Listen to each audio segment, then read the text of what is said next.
สุด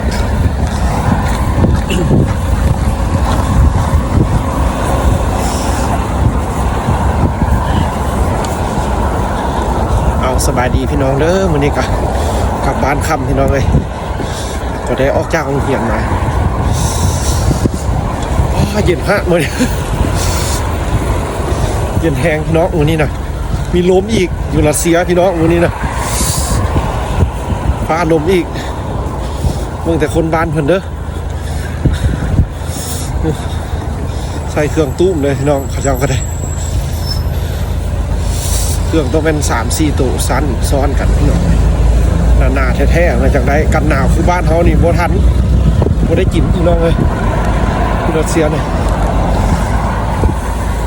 สิเลยสิไปแม่ฮานพี่น้องสิไปซอกแนวกินแรง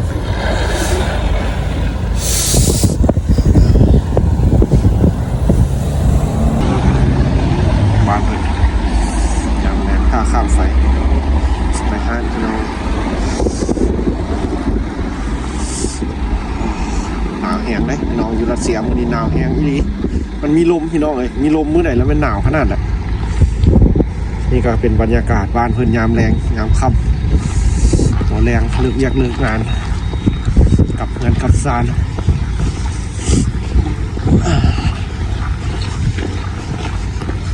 เย็นหน้าเย็นตาขนาดไหนคันลมกันนะนี่ไปเบิ่งทานมันปิดระบบขยางบุกันร้านขายซีนวัวโดยเฉพาะเลยกับซีนหมูมันเป็นโดยเฉพาะมีวัวด้วยแล้วก็มีหมูด้วยปิดละตีครับ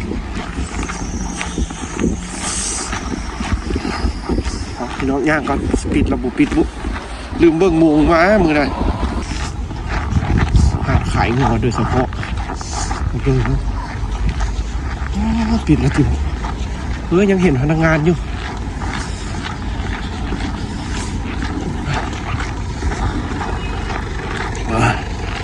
เลิกเฮียนละออกคำเลยพี่น้องไอ้มือนี้นะพอดีกสิทายให้พี่น้องเบิ่งชีวิตเป็นอยู่แต่ละมือแต่ละวันพี่น้องเลยยังบ่ปิดเฮ็ดเรียกอยู่มันก็ส่วนหิมะเลยนี่มันจะของงานบอกคือเป็นพนักงาน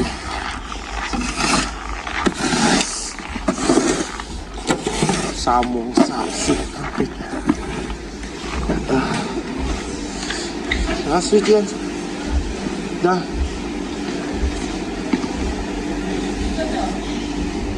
Это можно это? Да. Вести, да. Да, вести. Спасибо. Здравствуйте. Катя.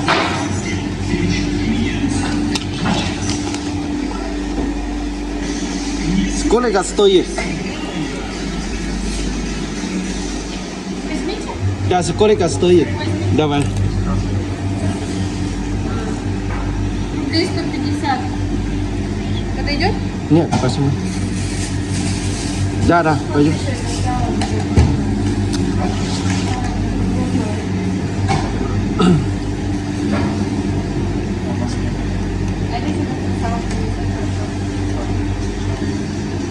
Sử dụng con đọc này nói phải và xem nó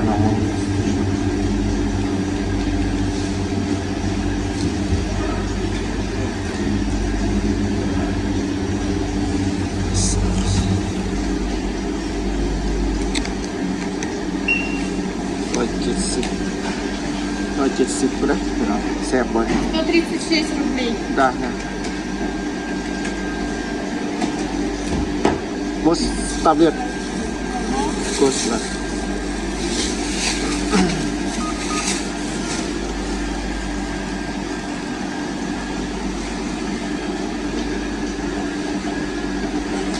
Ой, пай.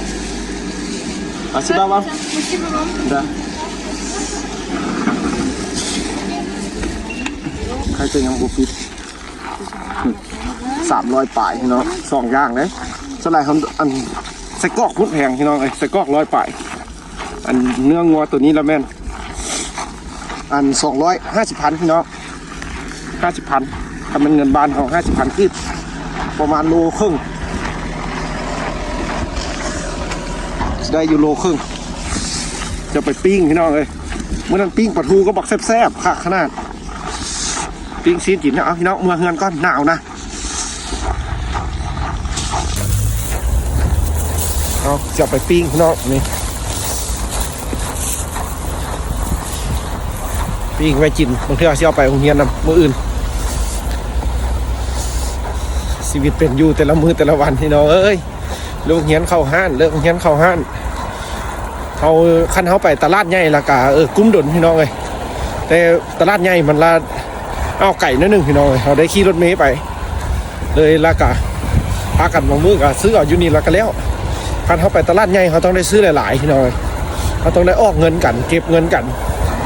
แล้วก็จะไปซื้อมาบัดเดียวเพราะว่าเขาได้เดินทางไกลคันเขาไปตลาดใหญ่บ่อนที่เขาเคยไปแล้วก็ถ่ายให้พี่น้องเบิ่งครับอันนี้ถือว่าเป็นห้าน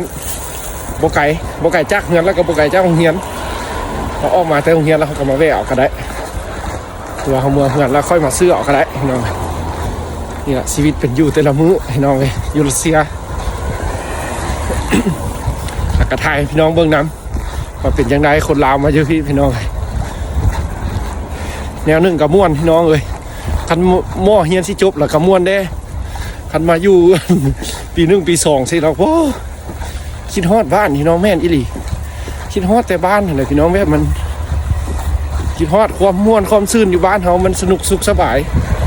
ไปมาก็สะดวกสบายอยากกินปูกินปลากินข้าวก็แซ่บอยู่ลำพ่อน้ำแม่พี่น้องเลยคักแล้วก็มูคู่บ่มีบ่อนได้ละสิสุขใจทอบ้านเกิดเมืองนอนพี่น้องเลยไอ้สิไปยื้อใส่กระไปโลดบ่ทออยู่บ้านเกิดเขาสำหรับมาอยู่พี่กะแม่นอาหารการกินอยู่ที่ทึกก่อนบ้านเฮาแท้พี่น้องทึกแท้ได้สิเป็นฮอดเข้าก็ได้พี่น้องข้าวเจ้าอยู่บ้านเฮิรนแต่10 ปลายพันถุงละอัน800 กรัม5 โล5 กิโลหั่น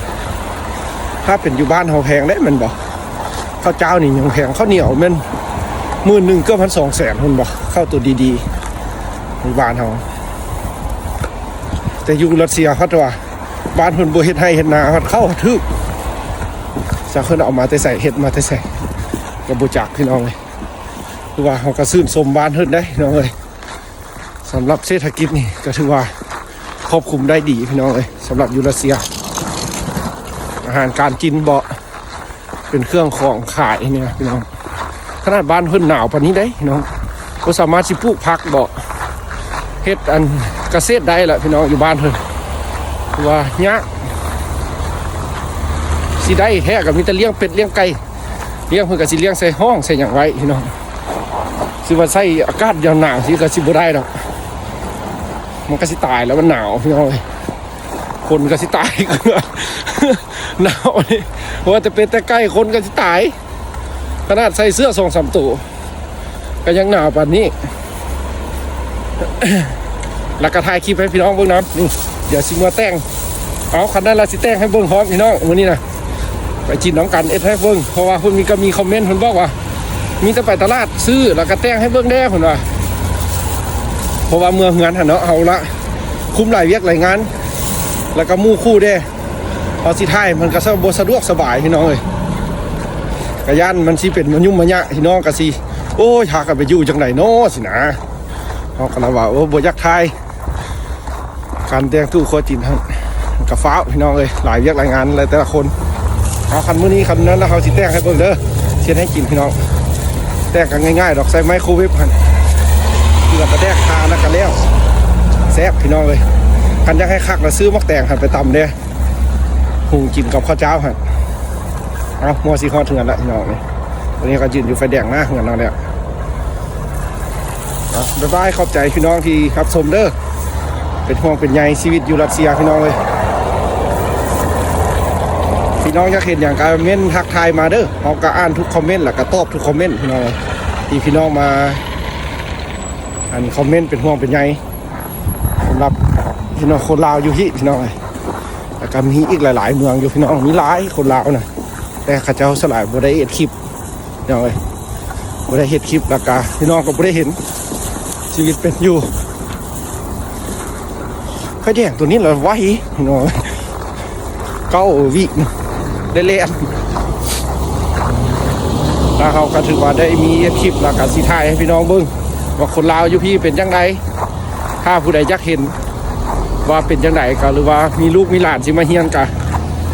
ติดตามไว้พี่น้องเอ้ยชีวิตเป็นอยู่พวกเขาก็คือจังซี่แหละได้เห็นน้ำ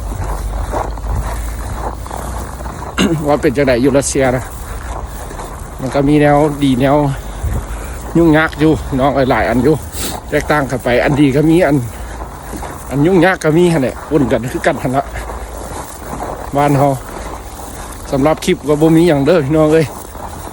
ใบไปแต่ละมือนี่แหละชีวิตเป็นอยู่โอ้หนาวแล้วนี่ห้างแข็งแล้วนี่ชีวิตแต่ละมือแต่ละวันพี่น้องเอ้ย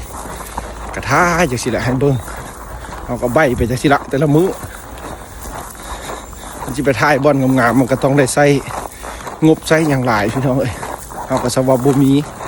ก็มีแต่ถ่ายเล็กๆน้อยๆซ้ำทีซอกมาหาได้ให้พี่น้องได้รับชมน้ำแล้วก็อีกหนึ่งตัวเองก็ขาดประสบการณ์พี่น้องเอ้ยประสบการณ์ยังน้อยคักแท้ก็ได้ต้องไปถ่ายคลิปแล้วก็เว้านำคนบ้านเพิ่นหลายๆก็สิเป็นตาเบิ่งกว่านี้พี่น้องแต่เป็นน้ำเฮาขาดประสบการณ์บ่มีต้นทุนมีต้นทุนเห็นเสื้อมัดว่าเอ็ดได้แท้เฮาบ่มีต้นทุนเฮาก็บ่กล้าไปทักทายเพิ่นพี่น้องเอ้ยเพิ่นก็อยากถ่ายอยากเว้านำเฮาอยู่แต่บ่กล้าจานเพื่อบางคนถึกใจเพื่อคนบ่ถึกใจเอามาถึงกันแล้วเด้เนาะเดี๋ยวสิแต่งกินให้เบิ่งพร้อมบ๊ายบายเอานี่ซีนเขาซื้อมาดิไม่โลป่ายอันนี้ก็จะเอ็ดอยู่เด็กๆน้อยๆพี่น้องเลยมุงก็กินข้าวเลยเขาก็เอ็ดอย่างยากนี่เกลือห้วยโรดนี่น้ำตาลใส่เด็กมีเป็นนัวมาแต่บ้านอีกได้นี่มาเด้ทางคานี่เด้พี่น้องเลยสิใส่ให้เบิ่งน้อยหนึ่งเด้อสิบริเอ็ดคักได้พอจะน้อยสิคนนี่เผ็ดเลย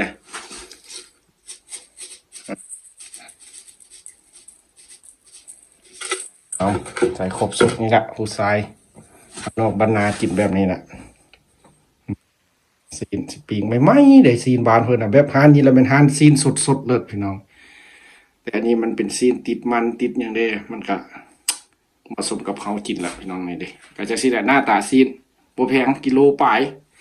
50,000นี่แหละ200พี่น้องเลยก็สิใส่เตาอบนี่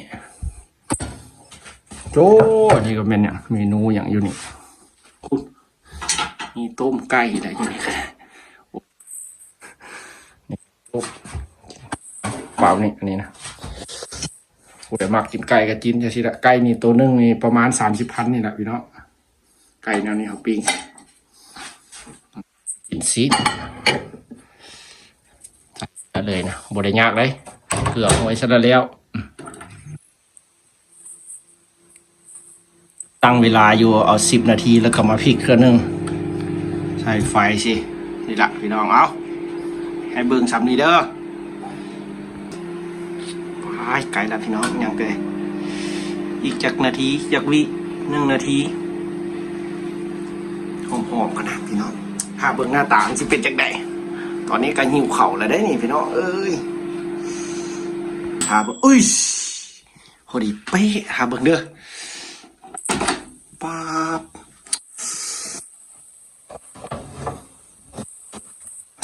ขานี่นะ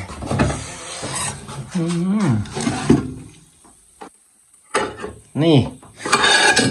มาติดมันเลยพี่น้องเลยนี่เห็นบ่ไปกินเราได้นี่พี่น้องมาแซ่บน้ำกันเด้อซอยกินไปพูดเลย